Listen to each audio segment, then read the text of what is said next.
नमस्कार मंडळी, प्रीताज किचनमध्ये तुम्हा सर्वांचे स्वागत आहे। तर मंडळी, आजची जी रेसिपी आहे ती एकदम स्पेशल अशी रेसिपी आहे।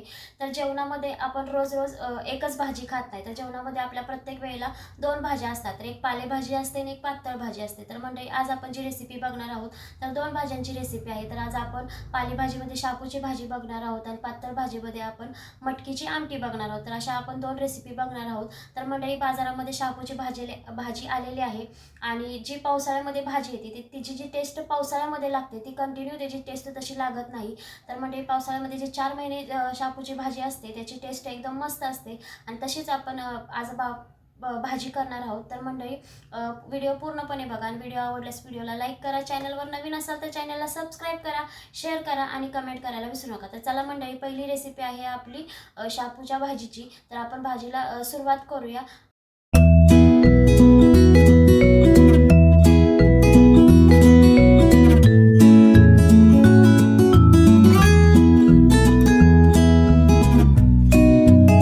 तर मंडळी, शापू भाजी करण्यासाठी मी शापूची एक जुडी घेतलेली आहे। त्याच्यामध्ये भोपळ्याची पानं देखील ॲड केलेली आहेत। शापू व्यवस्थित नीट करून चिरून बारीक धुवून स्वच्छ घेतलेले आहे।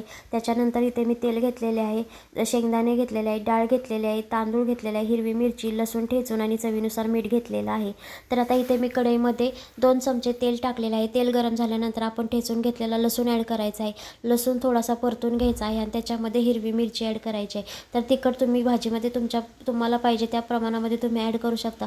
इथे मी 2 मिरच्या ॲड केलेल्या आहेत। लसूण लाल बुंद झाल्यानंतर त्याच्यामध्ये आपण धुवून घेतलेली शापूची भाजी ॲड करायची आहे। तर शापूच्या भाजीमध्ये भोपळ्याची पानं जर घातली तर शापूची भाजी एकदम छान लागते। म्हणजे जो शापूचा जो उगरीट वास असतो तो अजिबात शापूच्या भाजीमध्ये येत नाही। त्याच्यानंतर इथे तांदूळ घेतलेले आहेत, तर ते तांदूळ मी एक 5 मिनटं भिजत ठेवायचे आहेत आणि ते भिजल्यानंतर ते आपल्याला भाजीमध्ये मिक्स करायचे आहेत। तसेच मी इथं डाळ देखील 5 मिनटं पाण्यामध्ये भिजवलेली होती आणि ती डाळ आपल्याला याच्यामध्ये मिक्स करायची आहे। तर मिक्स करून झाल्यानंतर इथे आपण जो शेंगदाण्याचा कूट घेतलेला होता तो देखील ॲड करायचा आहे। त्याच्यानंतर त्याच्यामध्ये चवीनुसार मीठ ॲड करायचं आहे आणि हे व्यवस्थित मिक्स करून घ्यायचं आहे। व्यवस्थित भाजी अशी परतून घ्यायची आहे आणि आता याच्यावर झाकण ठेवून आपल्याला 5 मिनटे भाजीला छान असं शिजून द्यायचं आहे। तर याच्यामध्ये भाजीला अंगचंच पाणी असतं, तरी पण त्याच्यामध्ये 1 ते 2 चमचे मी परत पाणी ॲड केलेलं आहे, जेणेकरून भाजी जास्त सुक्की होऊ नये। पालेभाज्या ज्या आहेत त्या थोड्याशा ओलसरच छान लागतात। त्याच्यामध्ये मी थोडंसं पाणी ॲड केलेलं आहे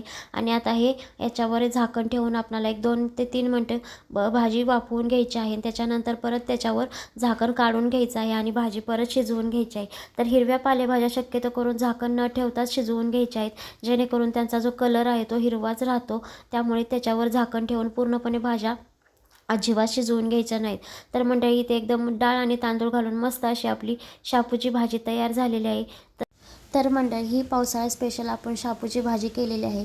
तर मंडळी, पावसाळ्यामध्ये शापूची भाजी बाजारामध्ये येते आणि शापूच्या भाजीला जी पावसाळ्यामध्ये टेस्ट येते ती भाजी एकदम मस्त अशी लागते। त्याच्यामध्ये भोपळ्याची पानं घालून भाजी तयार करून बघा, एकदम मस्त अशी भाजी लागते। तर मंडळी, ही शापूच्या भाजीची रेसिपी मला कशी वाटते तुम्ही कमेंट करून नक्की सांगा। तर चला मंडळी, आता आपण मटकीच्या आमटीची रेसिपी बघूयात।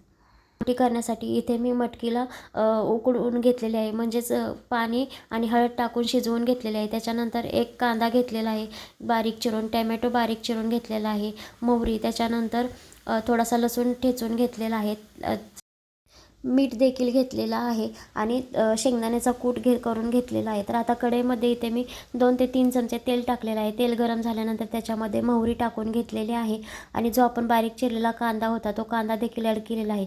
तर कांदा थोडासा भाजल्यानंतर त्याच्यामध्ये आपण जो चिरलेला टॅमॅटो होता तो टॅमॅटो ॲड करायचा आहे आणि त्याच्यानंतर याच्यामध्ये मी फक्त लाल बेडगी मिरची पावडर आणि आपला कांदा लसूण मसाला 1 चमचा दोन्ही वापरून घेतलेला आहे। तर याच्यामध्ये अजिबात बाकीचे मसाले ॲड करायचे नाहीत आणि जो लसूण आपण ठेचून घेतलेला होता तो तेलामध्ये न परतता सगळे मसाले परतून झाल्यानंतर परतून घ्यायचा आहे, जेणेकरून आमटीला लसणाचा फ्लेवर एकदम मस्त लागतो आणि मटकीची आमटी